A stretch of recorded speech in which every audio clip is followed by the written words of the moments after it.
उत्तर प्रदेश में 2022 विधानसभा चुनाव की सरगर्मी इतनी तेज हो गई है कि अब भाजपा भी अन्य राजनीतिक दलों की तरह सपा के वोट बैंक में सेंधमारी में जुट गई है।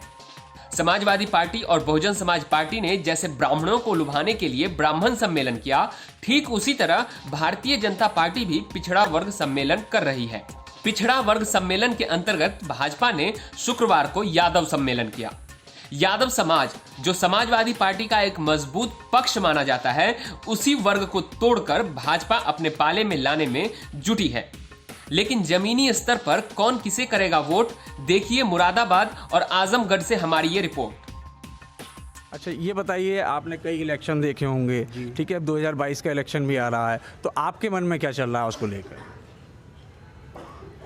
हमारे मन में साहब ये है कि पूरी ताकत से बीजेपी उसमें आए पावर में, और देश का जो है जो चोर उचक्के जो पार्टियाँ बैठी हुई हैं उनको करारा जवाब मिले। और देश की सेवा हमने देखा कि जो बड़ी बड़ी पार्टियाँ इतने 70 साल से जो बैठी थी वो कुछ नहीं कर पाई और लटकाए रखा था। अयोध्या मामले को, 370 मामले को कश्मीर के अंदर, और A35 स्थिति को इन्होंने बड़ी आसानी से उसको लाइन पे ले आए। और हम ये चाहते हैं कि ये आगे भी यही आए बीजेपी, और ताकत से आए, जिससे कि देश की स्थिति मजबूत हो। यानी कि बीजेपी से उम्मीद है आपको? बाकी अच्छा, किसी और से नहीं है। बाकी किसी और से, किसी का बताएंगे, किससे ना उम्मीद है आप? देखिए, जैसे यादवों के नाम पर यादवों को ठगा जाता है, जैसे सपा है या मुलायम सिंह यादव है, या वो जो लालू प्रसाद यादव हैं या अखिलेश यादव हैं, इनके नाम पे, यादवों के नाम पे ये मुसलमानों को बढ़ावा देते हैं। यादवों को तो कोई देखता भी नहीं बाद में वोट देने के बाद। तो क्या अब तक की सरकार में यादव समाज के लिए कोई काम हुए हैं? कुछ नहीं करा किसी ने, किसी भी पार्टी ने। अब तो बीजेपी मैं बीजेपी के बारे में ये नहीं कह सकता कि ये यादवों के लिए कुछ करा या नहीं करा, लेकिन मैं समझता हूँ कि पूरे देश को लेकर चले। यादव भी उसी में आ जाते हैं। हम ये जाति विशेष के लिए नहीं चाहते, कभी जाति विशेष के लिए कुछ करें, ये पार्टी पूरे देश के लिए करें, जिससे कि पूरा देश मजबूत हो। यादवों को या किसी और दूसरी पार्टी को अगर हम कहेंगे तो उसमें जाति में बढ़ जाएगा देश। तो वहीं इसी मुद्दे पर आजमगढ़ के लोगों का क्या कहना है, आइए सुनते हैं। यादव समाज हमेशा राजनीति से लेकर के और जब भी व्यवस्था के परिवर्तन में जो हिस्सेदारी रही है, हमेशा अग्रणी की भूमिका में यादव समाज रहा है। और ये बीजेपी वाले जहां एक तरफ यादव समाज इस परिवर्तन की बात कर रहा है कि सत्ता में बैठने वाली सरकारें जो हैं बिल्कुल हमें गुमराह कर रही हैं और हमारे थाली पर लात मार रही हैं, आरक्षण का अंदर विरोध कर रही हैं। सभी सामाजिक संस्थाएं जो बिल्कुल हैं, जहां नौकरी का व्यवस्था है उसको तोड़ती जा रही हैं, उससे बेचती जा रही हैं। इस स्थितियों में यह सम्मेलन करके यादवों को गुमराह करने का काम किया जा रहा है। तो जो भारतीय जनता पार्टी ने सम्मेलन अपना जगह जगह शुरू किया, उसको लेके क्या कुछ फर्क पड़ने वाला है? मेरे ख्याल से कह दिया मैंने कि भारतीय जनता पार्टी ने हमेशा और आज भी जो कुछ भी अपना रही है हथकंडा, वो मात्र सोसाइटी को गुमराह करने के लिए कर रही है। और संभव नहीं है कि यादव सोसाइटी के लोग उसकी गुमराहियत में फंसकर उसका साथ दें, ये स्पष्ट है। आप किस नज़रिए से देख रहे हैं भारतीय जनता पार्टी जो यादव सम्मेलन कर रही है, और यादव ने अब की बार क्या मोड़ बनाया?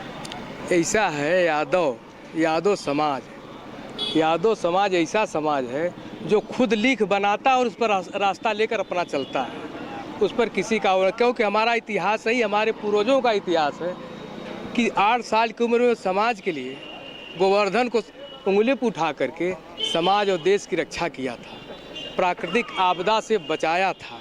और आज वही यादव धर्मनिरपेक्ष है, जहाँ धर्मनिरपेक्ष रहेगा वहीं रहेगा।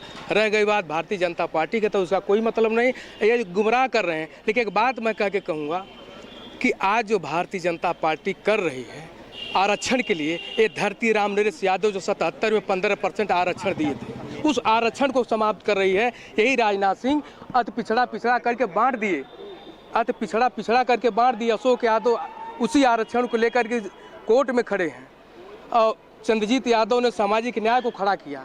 आज उस धरती पर यादव सम्मेलन, अरे लहू की बात करता है, कफन की बात करता है, वो कारोबारियों के बीच धन की बात करता है। हमारे मुल्क ने कैसा नमूना चुन लिया यारो, वतन की बात करनी थी तो मन की बात करता है।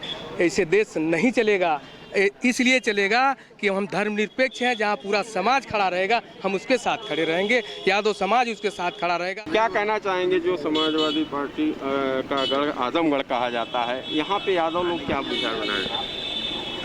देखिए, अभी आप लोगों से क्वेश्चन किया कि यादव सम्मेलन भाजपा कर रही है। सभी पार्टियां जातिगत सम्मेलन कर रही हैं। हालांकि मैं व्यक्तिगत रूप से इस चीज़ का विरोधी हूँ कि समाज की बात, सर्व समाज की बात होनी चाहिए, जात की बात नहीं होनी चाहिए।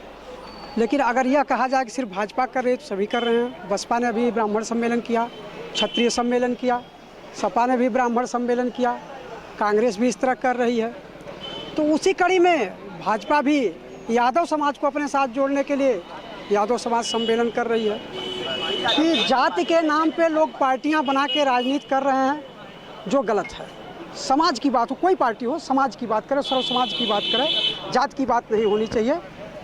लेकिन अगर एक कर रहा है तो दूसरा भी उसकी देखी देखा कर रहा है, यह स्वस्थ राजनीति नहीं है जी। इसलिए जातिगत जहाँ तक सम्मेलनों की बात है, यह पूर्णतः गलत है, नहीं होना चाहिए। चलिए, कई तरह के विचार आए हैं जिसमें कई तरह से ये बात कही जा रही है कि यादव का गढ़ है और यादव हमेशा विरोध किए हैं भारतीय जनता पार्टी का, इसलिए विरोध में है। तो कुछ लोगों का ये कहना है कि समीकरण की राजनीति है। कुछ लोगों का अब ये भी सामने कहना आया है कि जातिगत सम्मेलन ही गलत है। इस तरह के भी विचार आए। मैं और भी लोगों से बात करूंगा कि जो आजमगढ़ के यादव क्या सोचते हैं, जो यादव सम्मेलन हो रहा है भारतीय जनता पार्टी को लेके। नहीं, यादव भी तो भाजपा के साथ खड़ा है इस समय। हमारे यहाँ तमाम यादव हैं जो भाजपा में लगे हुए हैं। भाजपा सबका साथ सबका विकास चाहती है, किसी जात विशेष की पार्टी नहीं है। उसमें भूपेंद्र यादव जी जो बात आप कर रहे थे, भूपेंद्र यादव जी हमारे देखिए मंत्री हैं, हमारे यहाँ प्रभारी रहे हैं। कोई यादव, केवल एक परिवार की पार्टी नहीं भाजपा। भाजपा में हर जात, हिंदू, मुस्लिम, सिख, ईसाई सभी लोग हैं। भाजपा में सबका साथ सबका विकास है, सब ऊपर है। जात विशेष की राजनीति तो सपा और बसपा परिवार की बात कर रहे हैं, तो कांग्रेस से सीखना चाहिए। कांग्रेस और सपा बसपा को सीख लेनी चाहिए कि भाजपा के बारे में टिप्पणी जो करते हैं। भाजपा तो सबके साथ है, किसी जात विशेष की पार्टी नहीं है जी। तो यहाँ आजमगढ़ में कुछ यादव लोगों का हमारे यहाँ जी हमारे साथ तमाम यादव लोग जुटे हैं। हमारे यहाँ देखिए प्रमुख तमाम यादव हुए, संतोष यादव, पारस यादव, सभी यादव हमारे यहाँ टिकट भी चाह रहे हैं, मांग भी रहे हैं। तमाम लोग लगे हुए हैं, कहीं कोई नहीं। सारे जो पढ़े लिखे नौजवान हैं सब लोग भाजपा के पक्ष में हैं जी। चलिए, शुक्रिया साहब। तो कई तरीके के विचार यहाँ पे देखने को मिला आजमगढ़ में, और वहाँ पे कहना है कि कुछ लोग भाजपा के साथ हैं भी और कुछ लोगों ने इसका विरोध भी किया है। मिली जुली प्रतिक्रियाओं के साथ आजमगढ़ से राजीव कुमार, यूपी तक।